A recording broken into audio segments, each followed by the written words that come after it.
So, going to get to all of your questions now. There were a lot, so I'm picking the ones that came up the most frequently.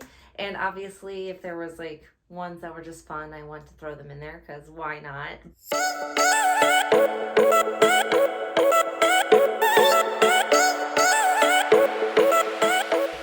Long freaking season. I am just so excited to see where this next chapter takes me because I want to take this and I want to be able to step on a pro stage competitively. So I know where I'm at now versus where, you know, those top level pros are. I do need time to grow. So right out of the gate, everyone's favorite question is like, do you have a pro debut plan? What is the, you know, projection of that? I do think there is some merit to getting your pro card and then getting up on a pro stage like right away because you're already prepped, you're already like, you know, at that conditioned state, and it would allow you to really see how you stack up against the pros and know exactly what you need to work on for your improvement season. But for a couple reasons, one, I've been prepping since like December of last year is really when I like kick-started my cut. But my first show was in April or May of this year, so I've just been on for a long time. My body's tired. My body needs some time to get into a healthy balance hormonally, and also it's the end of the season, so there weren't really that many pro shows available because Olympia is this weekend. There was one in Texas this past weekend, but again, with it being such a long season, I know I need to grow. So going into this improvement season, I know that putting on size everywhere, especially glutes, and Sandy always tells me I need fuller delts, which I feel like when I'm off stage, my delts are pretty strong, but when I get on stage and I'm posing, they don't pop as much. So I do kind of know where I need to focus on, but that way I don't necessarily have a pro debut planned, but that's my goal. Like, my biggest pet peeve is people who earn their pro card and then never utilize it. I am gonna take time off to grow, so it probably will be 2024 at the earliest, but that just means I'm gonna be utilizing this time to build the physique that is going to be strong and competitive, you know, when I do step on stage again.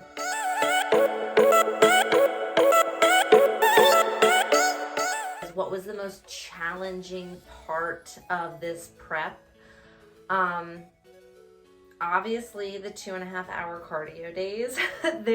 I'm trying to think back of when that was. Like, I can't even remember because this season was so dang long, but there was a period between shows where we needed to dial in. It wasn't a long period between them, and it was like, okay, if we want to make this happen, we gotta push. And I'm pretty sure that's when my carbs were like 50 grams, the cardio 2.5 hours. I mean, there gets a part of prep where it's like, you're spending more time doing cardio than you are lifting. And like lifting, which is the part that I love about this sport, is like something you dread and like you just aren't getting that same fulfillment out of. It's like just going through the motions. You don't have the same strength. You definitely don't have the same energy. And there was definitely times where I was like, I don't know if I can do, you know, all this cardio. But that was definitely one of the most challenging. Now, this wasn't the most challenging, but in the midst of prep, and I didn't really share much about this because it was it was scary for me. And I'm still dealing with it now, but on a family vacation, did a morning walk with my mom. It was fasted. It wasn't fast. I mean, we're fast walkers.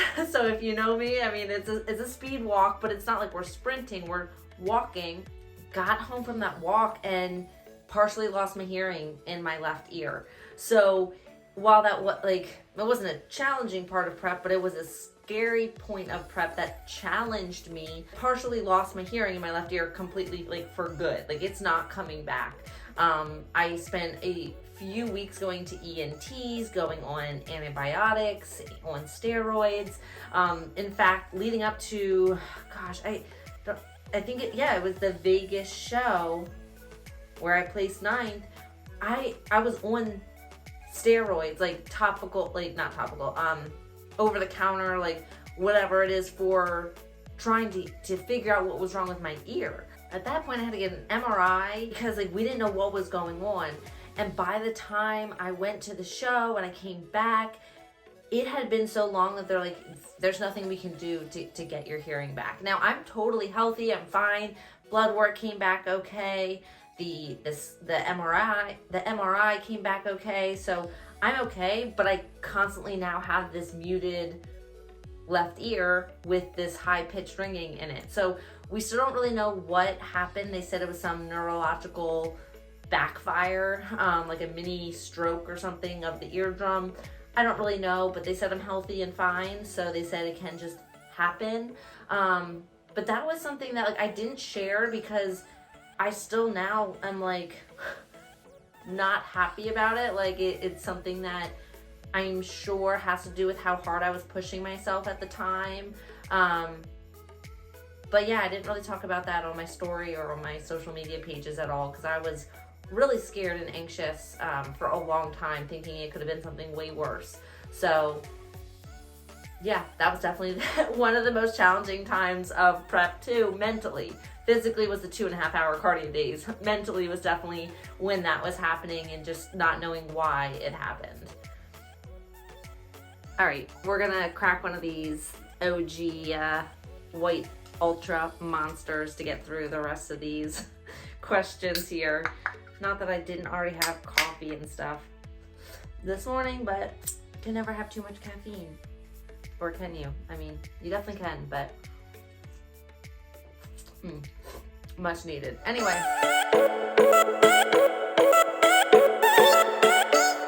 to try to make it short and sweet for you, especially when it comes to contest prep, you hear it called prep, right? You're prepping to get on stage. Now, to get there, you really do need to go through all the phases. I wouldn't put someone in a contest prep that hasn't already gone through a build. You need a solid foundation of muscle to be able to cut down and have the physique that the judges are looking for. So the majority of prep is going to be in a fat loss or a cut phase where you're gradually bringing food down and bringing cardio up. So we really started that back in December of 2021. For my shows, the plan was to compete in May. So we started that early so that we could do it gradually. And the slower you can do that cut and do that process, the more likely you're going to hold on to muscle longer. If you just cut down super fast and take away food and increase cardio, the likelihood of you also losing muscle along with body fat is a lot higher.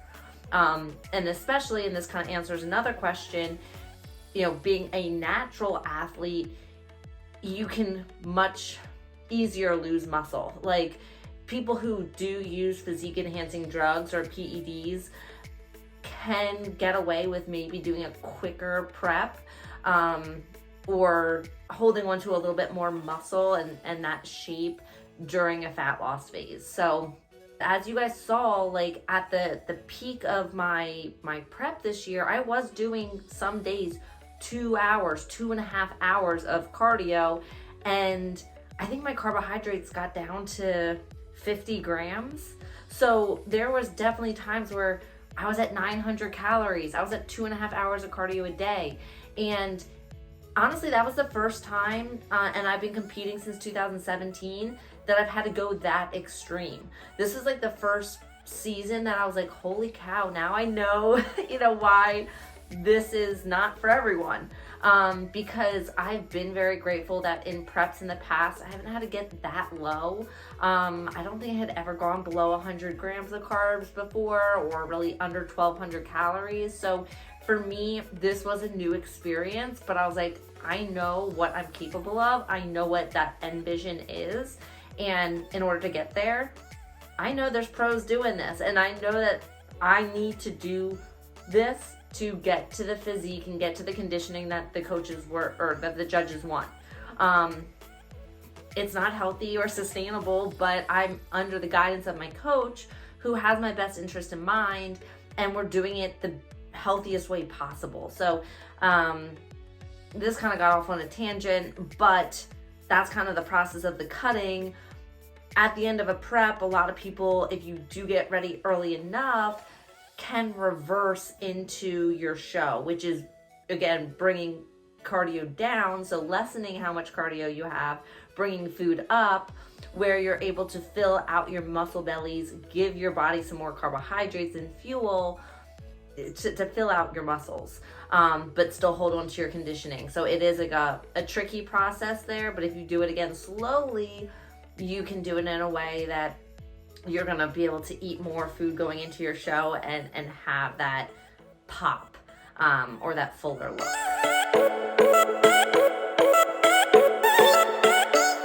How do you handle getting knocked down so many times, I think is how it was worded. And the honest truth is I was right there for all but one of my shows. So regionally, I was winning my class, and then going into, my first national show, going into the next couple national shows, I continued to get first call outs and continued to place that top spot.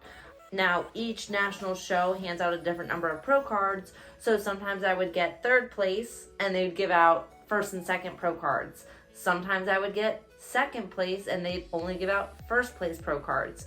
So I think for me, the reason I was able to keep going is because it was right there. Now again, it was USA's in Las Vegas, I did get 9th, and that was second call outs, and I was like, holy like, I was not expecting that just because of how the other shows had gone. But again, you don't know who's gonna show up, but I think because of all the other shows and the feedback that I was getting was the fact that I was so close. I was like, I can't just give up. Some of the sport is just continuing to show up.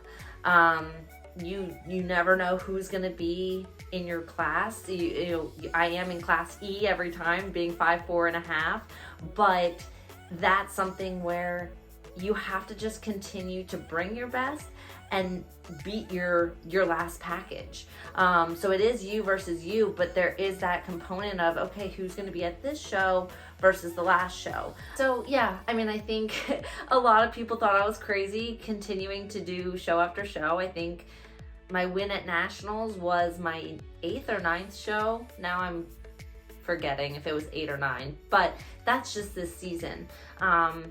A lot longer than I would typically recommend for people who want to compete. Typically I do like 3 shows. 3 shows is more normal, but I'm not normal. And I don't know, it was just something that this year was dedicated to becoming pro. I knew I could do it. I knew my coach could help me get there.